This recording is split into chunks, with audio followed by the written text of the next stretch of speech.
comenzar, que yo creo que Natalia también ha resumido muy bien algunas de las cuestiones, ¿no?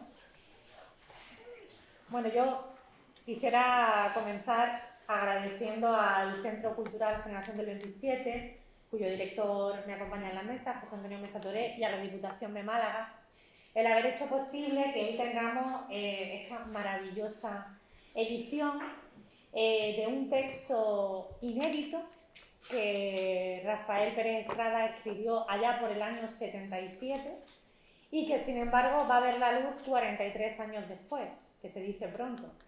Y ayer hablábamos de la magia de la literatura y de la magia que es poder publicar un inédito, un texto que nunca se había publicado antes de un autor que este año hace 20 años que murió. Es decir, es como revivirlo, ¿no? Es como traerlo de vuelta a la vida y que vuelva a sorprendernos con un texto inédito.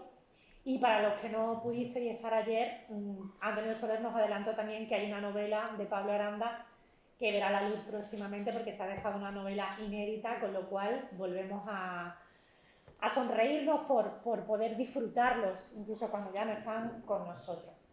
Bien, a principios de año, Esteban Pérez Estrada, el hermano de Rafael y presidente de honor de la Fundación, me llamó y me dijo: Ana, estoy en el campo, yo tengo una casa de campo en la Axarquía, estoy en el campo y me encontré una carpeta y mirando las hojas he encontrado que hay un texto de Rafael.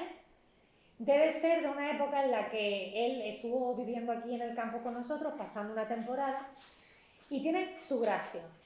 Yo le dije, bueno, pues pásamelo cuando puedas para verlo, ¿no? Sé que hay varios inéditos, bueno, bastantes inéditos en manos de algunos amigos, hay algunos inéditos en la Fundación, pero es verdad que el día a día y la gestión cultural, y de eso también sabe mucho José Antonio Mesa, no nos dejan indagar todo lo que nos gustaría en el archivo para investigar qué cosas hay.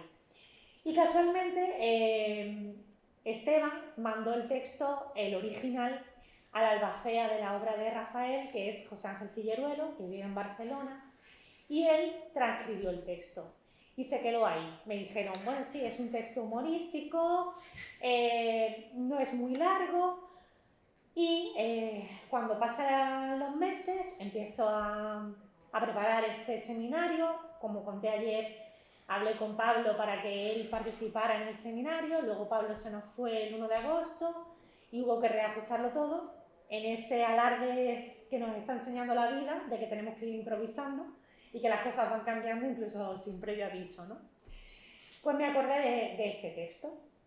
Y ya José Antonio estaba de vacaciones, nos habíamos despedido, habíamos hablado que íbamos a colaborar otra vez este año con el seminario. Y de repente, yo a veces yo creo mucho en la magia y en la energía. Yo digo, tuvo que ser que Rafael me dijo algo o me inspiró algo.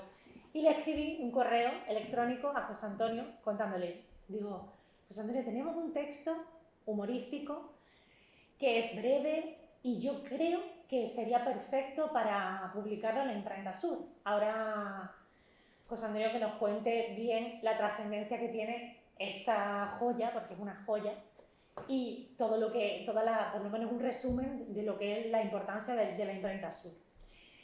Y se lo comenté, le puse creo que le puse en el asunto, para cuando vuelvas de vacaciones. Para mi sorpresa, a los 5 o 10 minutos tenía un correo de vuelta de José Antonio y me parece una idea fantástica, lo voy a mirar por tema de tiempo y de número de títulos que tuvieran en cola y demás. Y nada, fue tan fluido que los dos dijimos, esto es la magia de Rafael que lo ha hecho posible. Así pues, casi sin pensar, como las cosas esas que fluyen en la vida, yo tenía el texto en Word, se lo pasé a José Antonio Mesa, justo podían meterlo para que estuviera listo para el seminario, y aquí lo tenemos. Cuando lo leímos los dos, bueno, evidentemente te mueve la risa, pero como ha comentado muy bien Natalia, el texto tiene diferentes niveles de lectura, que es lo que le pasa a la buena literatura, que conforme lo lees o lo vuelves a leer, vas encontrando nuevas claves, ¿no? Hablábamos antes de la intertextualidad y de los contextos, nuevas claves que te van dando pues nuevas lecturas o te van enriqueciendo. Es un texto, como dijo ayer Antonio Soler, del género Rafael, que era muy difícil decir qué género es, pues es un prosa dramática, teatral, poesía, filosófica, tiene un poco de todo, o sea que creo que representa muy bien lo que es la esencia de la literatura de Rafael. Es un texto que tiene apenas 700 y pocas palabras, y que evidentemente está lleno de ironía, de sarcasmo, de erotismo, de misticismo. Hay una mezcla que es casi como una coctelera, y resulta muy curioso que en tan pocas páginas nos hagamos una idea del universo maravilloso que es el universo de Rafael, esos juegos de palabras, esa forma de utilizar la retórica, ¿no? Creo que, bueno, que ha sido un proyecto fascinante, en el que nos sentimos muy, muy orgullosos porque conseguimos que un texto del año 77 se publique por primera vez 43 años después, y además se publique en esta edición de la Cama de Minerva, de la imprenta Sur de la Diputación de Málaga, y con ese cuidado y ese lujo, porque realmente es un lujo. Hoy me decía Isa Bellido, que trabaja en la fundación conmigo, pásame un momento el PDF del libro. Y digo, no, Isa, esto no lleva PDF, esto es montado mano a mano, como ahora comentará José Antonio Mesa. Os hemos entregado uno a la entrada, espero que lo disfrutéis, que lo guardéis como una joya que es, porque realmente tiene una edición muy limitada y no hay un PDF que podamos darle a volver a imprimir, ¿no? Y creo que ha quedado una cosa maravillosa, que Rafael estaría muy, muy feliz de verlo publicado, y yo creo que casi inesperado, porque por lo que se ve, él lo escribió al hilo de las vacas que había en el campo, por eso lo de Bacanal, y lo dejó allí en aquella carpeta, o sea que lo mismo lo dejó sin ninguna otra intención que un divertimento de alguna tarde de otoño en la que estuvo acompañado de sus hermanos. Así que, sin más, yo le cedo la palabra a José Antonio Mesa para que nos explique un poco más cómo ha sido ese proceso de composición, y para que a nivel editorial puedan entender todavía más el lujo que es esta edición de Bacanal. Muchas gracias.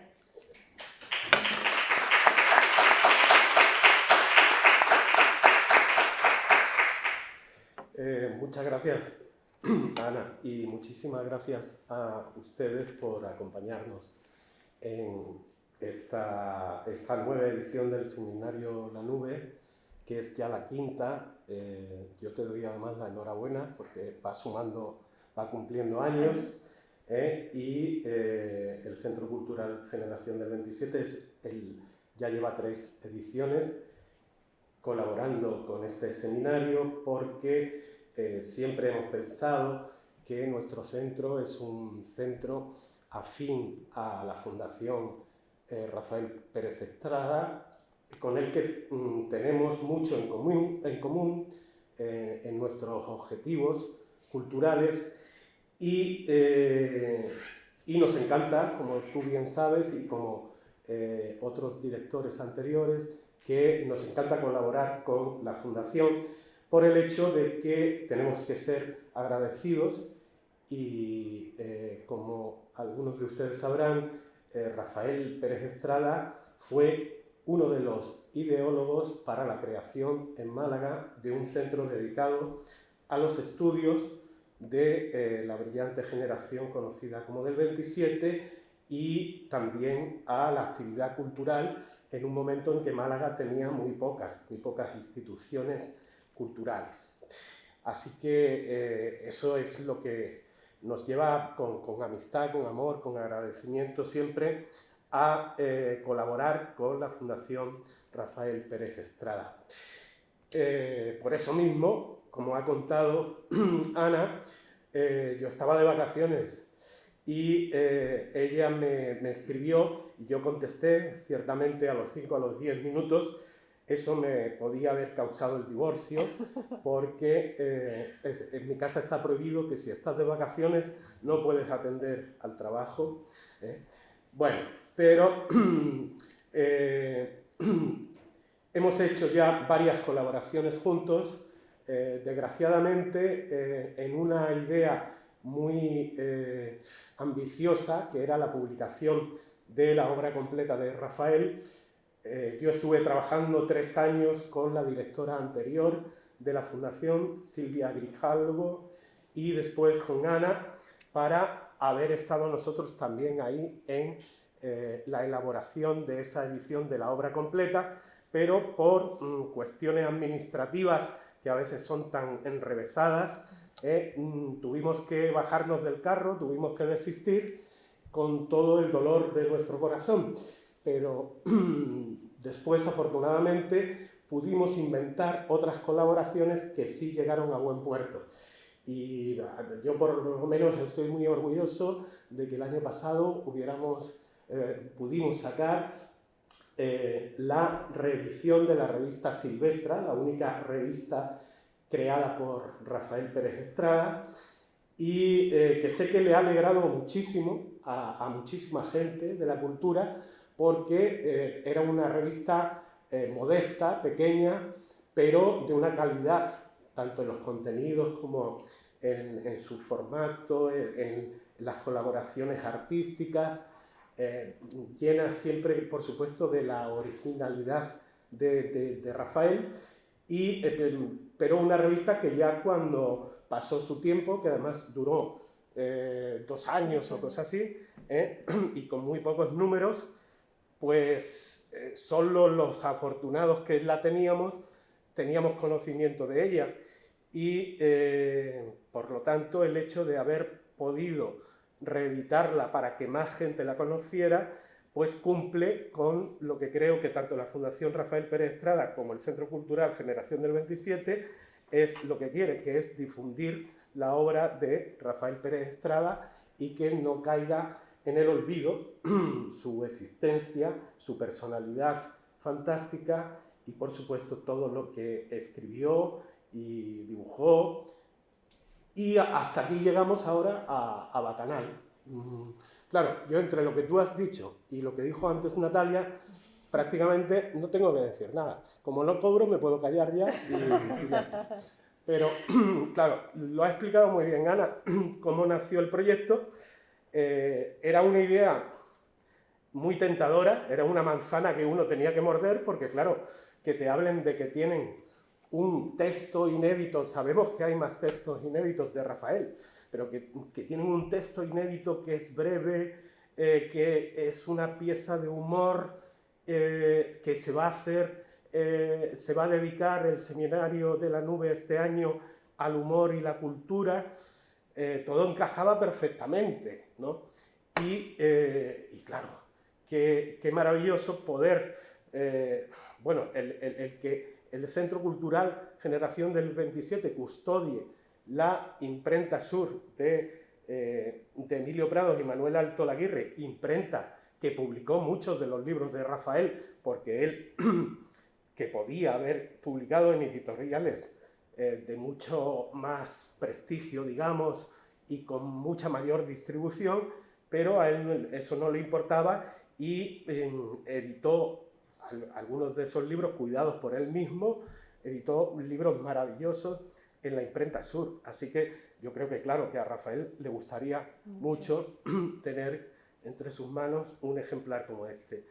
Y, por lo tanto, ¿qué le iba a decir a Ana? Pues que estábamos contentísimos y además sabe que incluso paramos otros trabajos que teníamos para poder llegar al día de hoy y que estuviera en la edición, porque como ustedes imaginarán, una edición de estas características, que aunque tiene muy pocas páginas, pero hecha de manera artesanal en la Minerva, con la cual trabajaron Alto Laguirre y Prados, esto nos lleva varios meses de trabajo.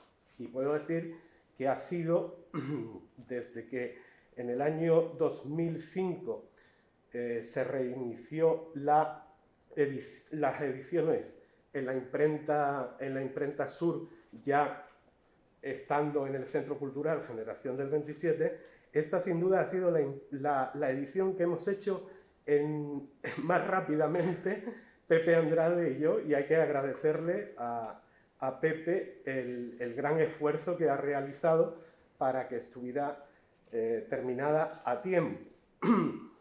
Y también tengo que decir que ha sido la edición con la cual nos hemos divertido más Pepe Andrade y yo. Para empezar, dicho como anécdotas, otros compañeros del centro, que no habían leído el texto estaba, digamos, muy bien guardado allí, y que solo lo conocíamos Pepe y yo, que éramos los que teníamos que estar corrigiendo y viendo las pruebas, pero algunos sí vieron las primeras pruebas donde aparece el título, y alguno que otro decía: oye, Pepe, oye, José Antonio, ¿no habéis dado cuenta que habéis cometido una errata gordísima, pero gordísima? Bien, y luego, haciéndolo él y yo, también recuerdo las dos vacas que aparecen. Una se llama Margot y la otra Margarina, y claro, ya tanto Pepe como yo tenemos nuestra edad, y entonces ya las equivocaciones son mayores. Y pasaban días, y aunque yo le corrigiera, cuando llegaba a otra página me cambiaba el nombre de Margarina por Margarita. Inevitable, claro, ¿no? También las vacas que comen margaritas. En fin, que como digo, ha sido una edición de la cual vamos a tener una excelente memoria, ¿no? Porque hemos disfrutado de nuestro trabajo muchísimo.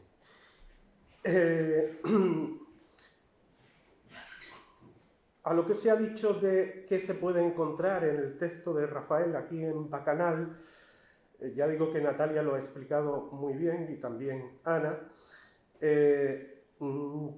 Yo quiero destacar aquí que el humor está en el texto, pero incluso son muy humorísticas, muy divertidas las acotaciones que hace en el texto, y que te remiten, como ponía en pantalla también Natalia, a referencias culturales. Hace una nómina, una lista de toros famosos, por ejemplo, ¿no? Qué buenísimo. Y ciertamente las acotaciones, por ejemplo, hay un momento, a ver si como es breve, a ver si lo encuentro.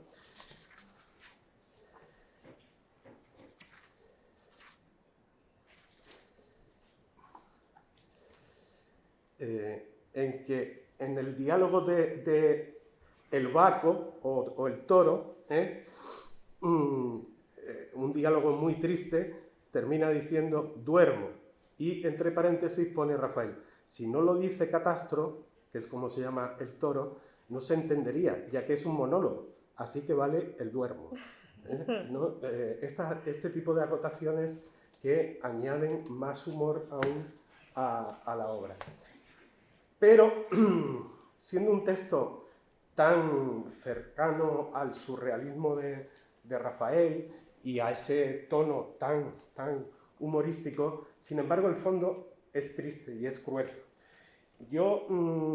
Es difícil siempre, como tú has dicho, hablar de los géneros en relación a la obra de Rafael. A mí esto me parece una maravillosa pequeña pieza tragicómica, que también podría ser, y lo ha apuntado Natalia, una fábula, porque efectivamente los personajes son dos vacas y un toro, pero en esos diálogos que mantienen, con los cuales nos reímos, sin embargo, lo que se está viendo es que hay una represión por un poder extraño, ajeno, a los instintos naturales, y por lo tanto el deseo que tienen, sobre todo cuando llega la primavera, el deseo nunca cumple su realidad, y por tanto son unos seres mutilados espiritualmente, mutilados en la potencialidad de su vida.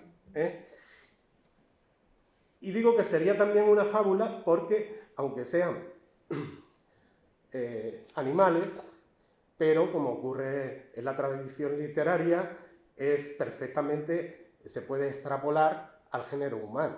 Y estoy seguro de que Rafael estaba, como tú has dicho, en el campo viendo a estas vacas, se inspiró, pero en realidad está hablando de cómo se pueden mutilar esos instintos naturales por un poder contra el que es imposible luchar. Así que me parece que, y tú también has hecho mención a ello, que en una obra que puede parecer tan ligera, sin embargo, hay una gran carga de sentido y de crítica y de denuncia. Hay también que pensar en la época en la que está escrito. 77. Entonces, es muy importante eso. Que siempre, quizás, la literatura de Rafael nos puede parecer muy bella, muy armoniosa, muy divertida, y no caer en la profundidad que hay siempre detrás de sus metáforas, de sus juegos de palabras, de sus conceptos. Creo que es importante detenerse un poco en una lectura más profunda de la que se puede hacer a primera vista. Y bueno, en ese sentido yo también lo que sí quería decir, aquí esas dos vacas o toras, Margot y Margarina, también son representantes de un conflicto, puesto que no piensan lo mismo las dos ni sienten lo mismo.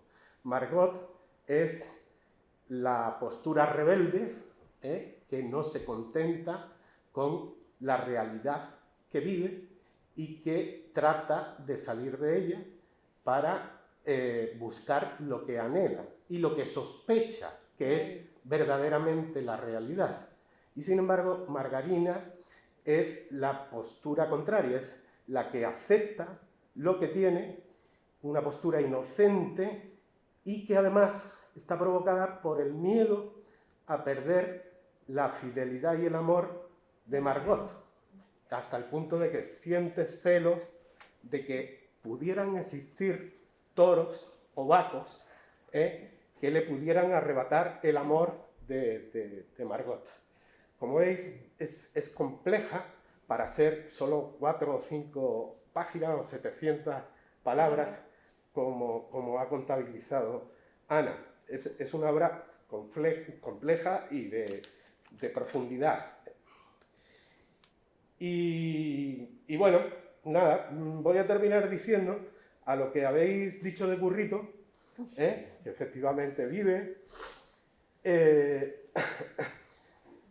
A mí siempre que me preguntan, yo llevo 20 años en el Centro Cultural Generación del 27, y siempre cuando alguien me pregunta, y en esos 20 años, que no sé, la de miles de actos que hemos podido hacer y en los que yo he estado presente, y me preguntan, pero bueno, elige uno que sea tu favorito por cualquier cosa y tal, y digo siempre, pues un homenaje, que no recuerdo si fue a los 5 años de la muerte de Rafael, que se hizo en el Centro Cultural, y se invitó, por supuesto, a su familia, pero también estaba presente Currito, y estaba presente allí en su aro, que se colocó al lado de la mesa de los que teníamos que intervenir.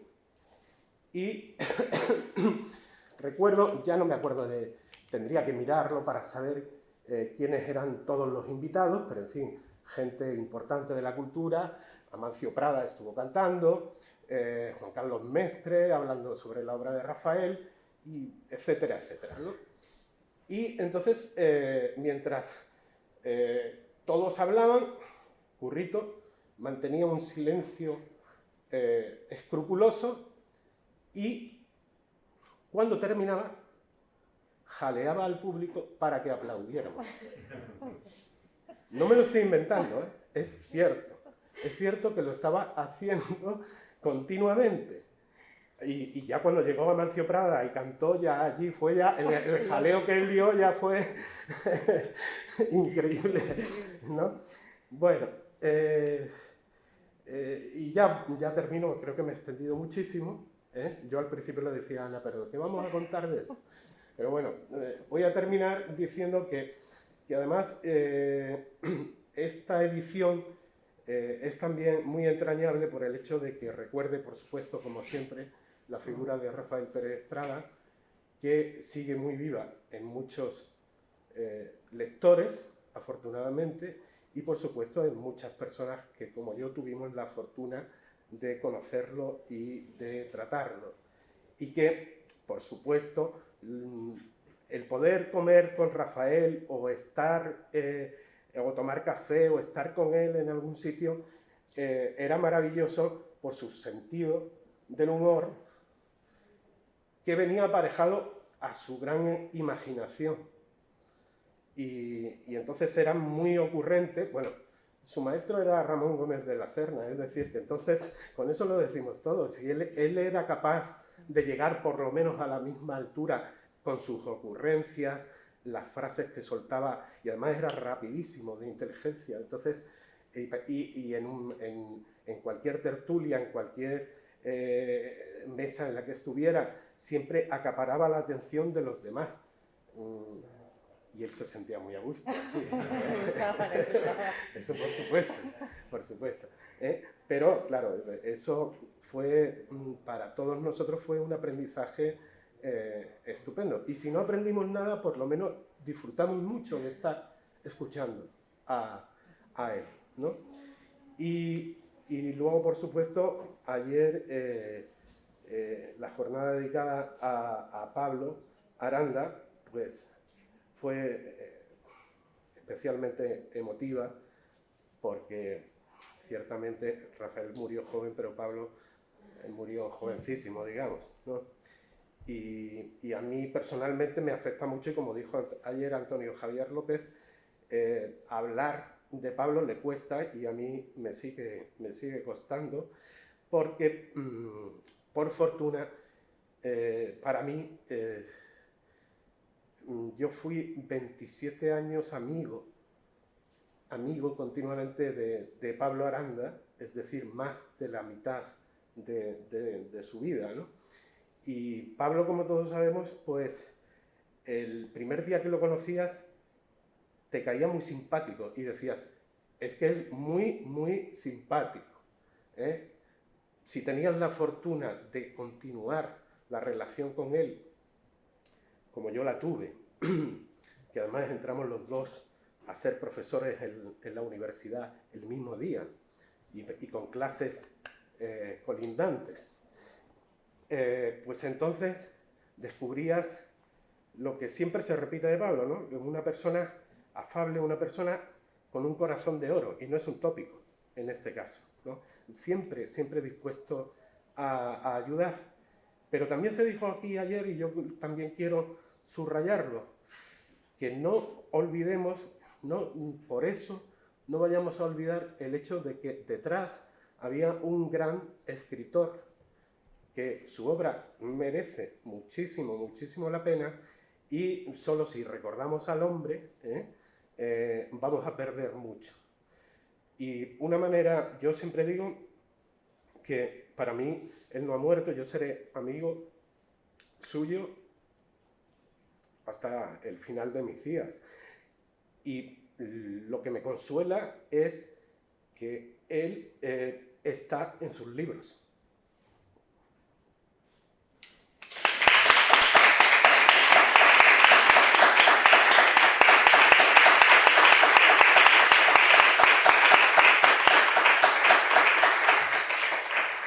Bueno, ya para terminar, suben ahora a la mesa Norberto Rizo y Coco Correa, porque le pedí a Norberto que hiciera una lectura dramática del texto Bacanal y se ha convertido en un cortometraje.